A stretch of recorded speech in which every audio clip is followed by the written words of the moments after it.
UP चुनाव से पहले बीजेपी पहले ही कई मुद्दों पर घिरी हुई है। हालांकि बीजेपी को राम मंदिर के मुद्दे से काफी उम्मीदें हैं कि अयोध्या में मंदिर निर्माण के नाम पर सवर्ण वोट अपने पाले में पार्टी ले आएगी।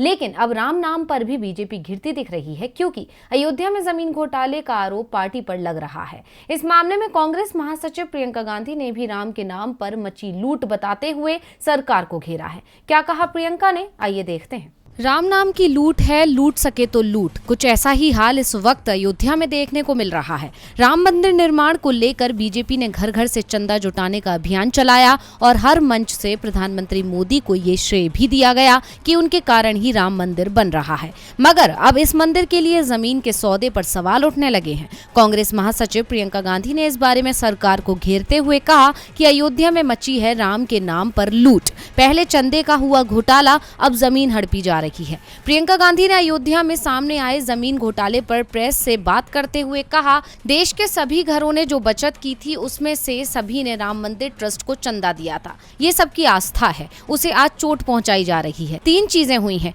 दलितों की जमीन को खरीदी नहीं जा सकती थी, वो खरीदी गई और हड़पी गई। कुछ जमीनें जो कम दाम की थी वो ट्रस्ट को बहुत ज्यादा पैसों में बेची गई। इसका मतलब ये है कि जो चंदे का पैसा है उसके साथ घोटाला किया गया है। प्रियंका गांधी ने कहा कि ये एक मिसाल है जिसमें बहुत स्पष्ट तरीके से ये बात सामने आती है कि जमीनों की खरीद से घोटाला हुआ है। देश के लगभग हर घर ने राम मंदिर ट्रस्ट को कुछ न कुछ दान दिया है। घर घर जाकर प्रचार भी किया गया। ये भक्ति की बात है और इसके साथ खिलवाड़ किया जा रहा है। दलितों की जमीन के टुकड़े जिन्हें खरीदा नहीं जा सकता था, हड़प लिया गया। प्रियंका ने कहा कि जमीन के कुछ टुकड़े कम मूल्य के थे और ट्रस्ट को बहुत अधिक कीमत पर बेचे गए थे। इसका मतलब है कि चंदे के जरिए जो पैसा इकट्ठा हुआ है उसमें घोटाला हुआ है। तो अब प्रियंका गांधी ने सरेआम बीजेपी पर घोटाले का आरोप लगाया है। देखना होगा कि बीजेपी इसका क्या जवाब देती है।